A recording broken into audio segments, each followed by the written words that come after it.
बिहार कोकिला शारदा सिन्हा, जिनके मुख पर सरस्वती का वास हो, उस शारदा सिन्हा की आवाज़ हमेशा के लिए गुम हो गई। बिहार ने अपनी एक समृद्धि खो दी है। इस वक्त मैं पटना स्थित उनके आवास पर मौजूद हूँ, जहाँ शारदा सिन्हा के पार्थिव शरीर को लाया जा रहा है और तमाम लोग यहाँ गमज़दा हैं, गमगीन माहौल है। और ये आपको बाहर नेम प्लेट दिख रहा होगा जिसमें शारदा सिन्हा का नाम लिखा हुआ है, अंकित है। यूँ तो अंकित पूरे बिहार पर और पूरे देश पर उनका नाम है, लेकिन घर में जो लोग इस वक्त मौजूद हैं, जो उनके शुभचिंतक हैं, जो परिवार के लोग हैं, वो किस तरीके से शारदा सिन्हा को याद कर रहे हैं। देखिए, थोड़ी देर में एयरपोर्ट से उनका पार्थिव शरीर लाया जाएगा। उनका अंतिम संस्कार पूरे राजकीय सम्मान के साथ अगले दिन, यानी जिस दिन सांझ का अर्घ है, उस दिन गुलबी घाट पर उनका अंतिम संस्कार किया जाएगा। लेकिन इस वक्त उनके घर पर जो लोग हैं, उनसे ज़रा बातचीत की जाए कि वो किस तरीके से शारदा सिन्हा को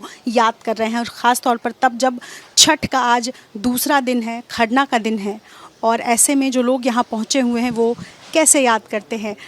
कई ऐसे परिवार के लोग और उनके शुभचिंतक यहाँ पर पहुँचे हुए हैं, ये मैं देख सकती हूँ। और आ, आ,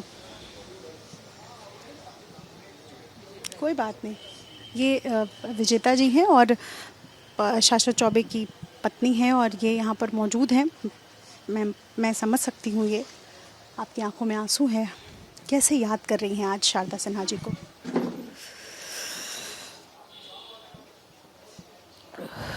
याद करने के लिए तो अब कुछ बचा ही नहीं है।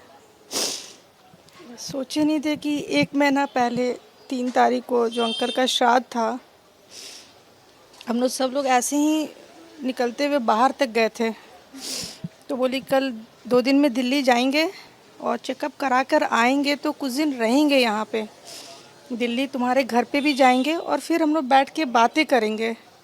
कुछ बातें थी अधूरी रह गई, कुछ काम उनके अधूरे रह गए।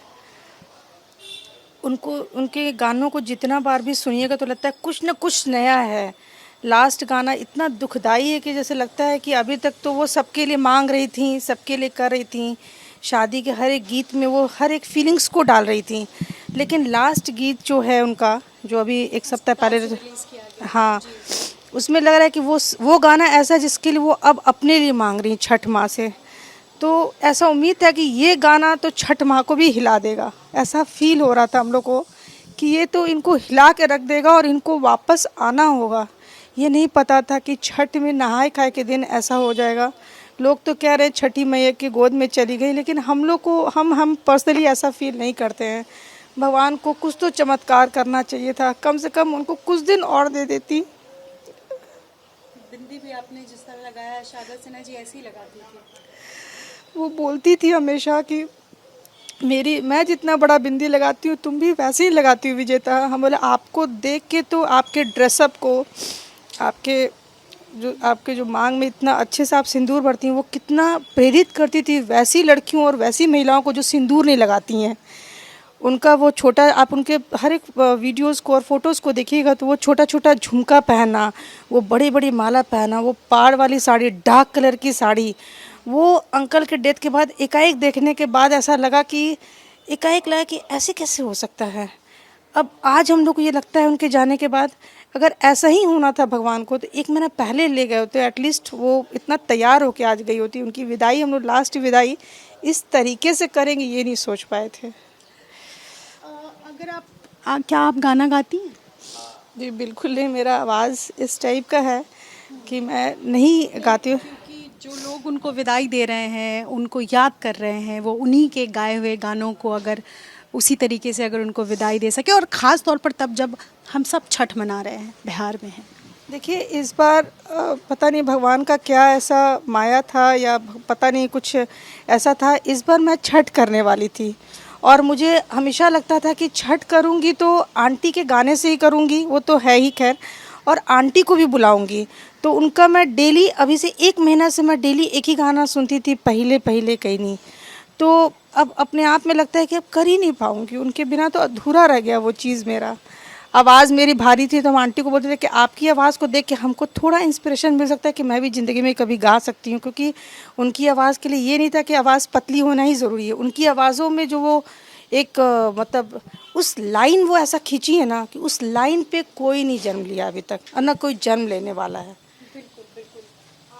लंबी लकीर जो शारदा सिन्हा ने खींची है उसको वाकई पार कर पाना असंभव सा लगता है। कई और लोग हैं, मैं चाहूँगी ज़रा आपसे भी अगर बातचीत कर सकूँ, आप कैसे याद कर रही हैं शारदा जी को आज? छठ के दिन उनका जाना बहुत दुखदाई हुआ। छठ माँ की पुत्री थी वो, शायद इसीलिए छठ के नहाए खाए के दिन ही वो चली गई। बहुत ही करीब रहे हम, माँ बेटी जैसा रिश्ता है हम दोनों का। आप उनकी पड़ोसी हैं। जी हम उनके बहुत बड़े फैन हैं, बचपन से उनका गाना सुनते हैं। फैन तो हम सब है, पूरा बिहार है, उनके गानों को हम सब सुनते आए हैं। और अब आखिरी मुलाकात आपकी जब हुई हो, आप उसको कैसे याद करते? आखिरी मुलाकात अंकल के जाने के बाद ही हुई थी, यहीं पे हुई थी।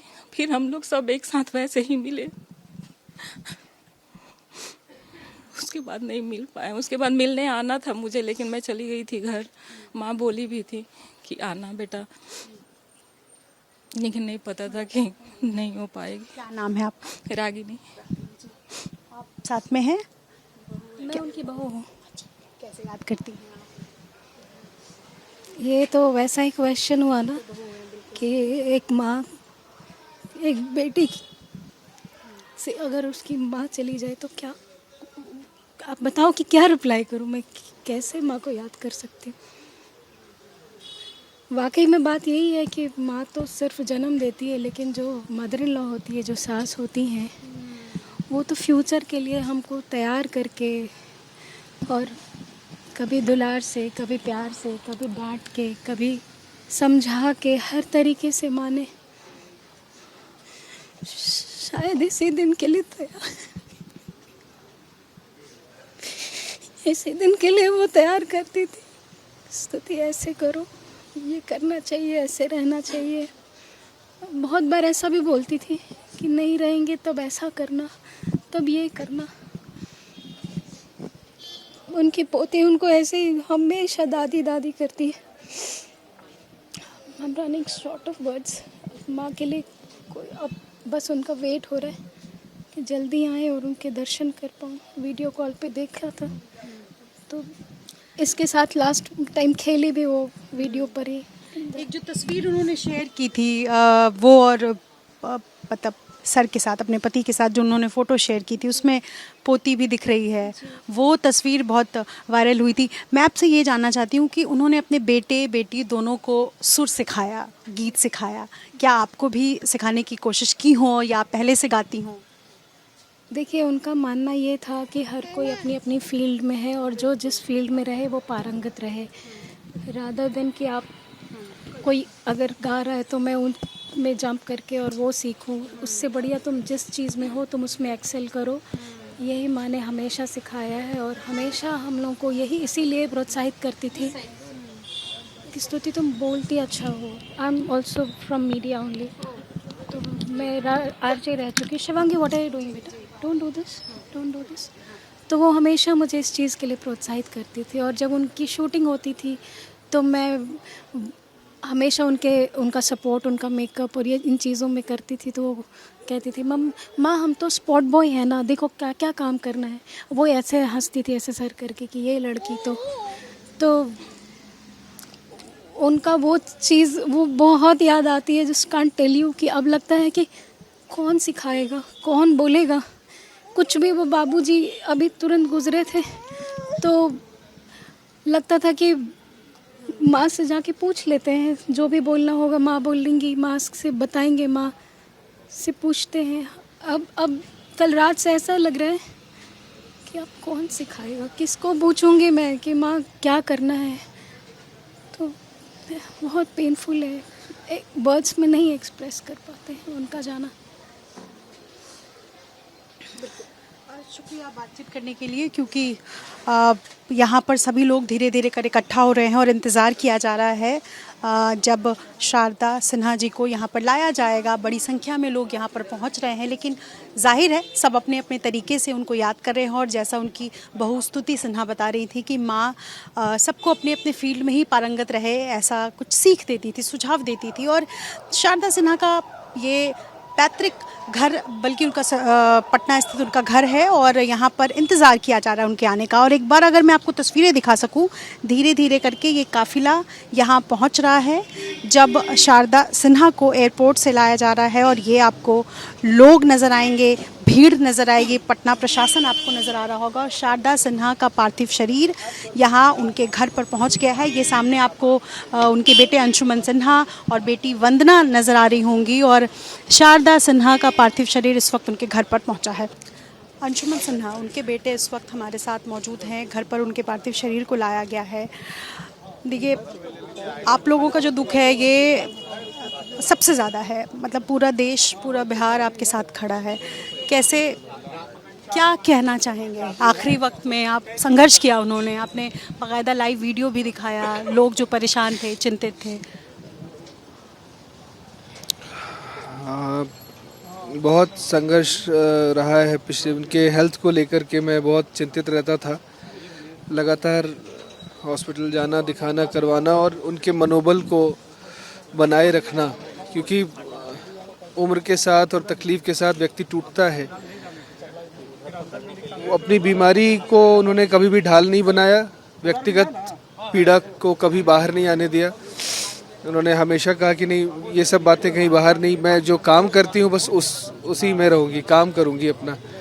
वो काम करती रही, पर जो शारीरिक तकलीफ थी उनकी, उसके साथ में वो चलती रही, रियाज करती रही। अस्पताल से जो तस्वीरें आई, उन्होंने रियाज भी किया है, नाक में उनके पाइप लगा हुआ है, ऑक्सीजन पर हैं और रियाज कर रही थी। ये बहुत अक्सर उनकी एक आदत थी कि डॉक्टर्स अगर उनको चैलेंज करते थे कि अरे बैठ जाए कीजिए, आप बेड पे क्यों हैं, तो वो उसका दुगना करके उनको दिखाती थी हमेशा। सांस लेने को, सांस की बात अगर कभी भी होती थी तो वो देर तक रियाज करके बताती थी। तो वो वैसे ही चैलेंज लेने वाली एक महिला थी हमेशा से। उनको हम सब गाने में याद कर रहे हैं और ये डिस्कशन तो हम लोग कर ही रहे हैं। ठीक है, चूँकि उनके शरीर को इस वक्त उनके घर पर लाने की कोशिश हो रही है और ये तस्वीर गमगीन करती है। उनके कई गानों से उनको याद किया जाएगा, जिसमें एक गीत है, उगा हो सूरज देव, उठा सूरज भैले बिहान। आज जब सूरज आया तो आज के दिन शारदा सिन्हा नहीं रही, सदैह नहीं है, लेकिन इस वक्त आप जो तस्वीरें देख रहे हैं, उनका पार्थिव शरीर जो अभी उनके घर पर लाया जा रहा है और पद्म श्री से सम्मानित हैं शारदा सिन्हा। और इस वक्त उनके घर पर, राजेंद्र नगर स्थित उनके घर पर आपको तस्वीरें नज़र आ रही है मेरे सहयोगी शैलेश के कैमरे से कि उनके शरीर को इस वक्त तिरंगे में लिपटा उनका शरीर, और जिस तरीके से जो गाने उन्होंने गाए, उन गानों से उनको याद रखा जाएगा। और अक्सर शारदा सिन्हा ये बात कहती थी कि इंसान को हमेशा कर्म करना चाहिए। कई बार उनसे ये पूछा भी गया कि क्या उनको गाने के अलावा राजनीति में दिलचस्पी रही, जिस पर उन्होंने कहा कि नहीं, राजनीति में बहुत ज़्यादा दिलचस्पी तो नहीं रही, लेकिन आज की तारीख में जो दौर चल रहा है राजनीति का वो बेहद अलग है। और ऐसे में मैं चूँकि कलाकार हूँ और कलाकार को ही सम्मान दिया जाना चाहिए, इन विषयों पर ज़्यादा वो जोर देती रहीं। और ऐसे में आज जब उनके शरीर को, पार्थिव शरीर को यहाँ लाया गया है, तो माहौल जिस तरीके का है, लोग उनकी बातों को, ख़ास तौर पर जो जिन्होंने उनके साथ यादें साझा की हैं, राजेंद्र नगर में जो उनके पड़ोसी रहे हैं, जिन्होंने उनको रियाज़ करते देखा है, घर से बाहर निकल के बातचीत करते हुए देखा है, खुशी और गम में शामिल होते हुए देखा है, उन सबको इस वक्त जाहिर है शारदा सिन्हा छठ के दूसरे दिन, आज जब खरना का दिन है, याद आ रही हैं। सहयोगी शैलेश सिंह के साथ Nidhi Shri, ABP news, Patna. For exclusive and insightful videos, subscribe to our new channel ABP Live Premium.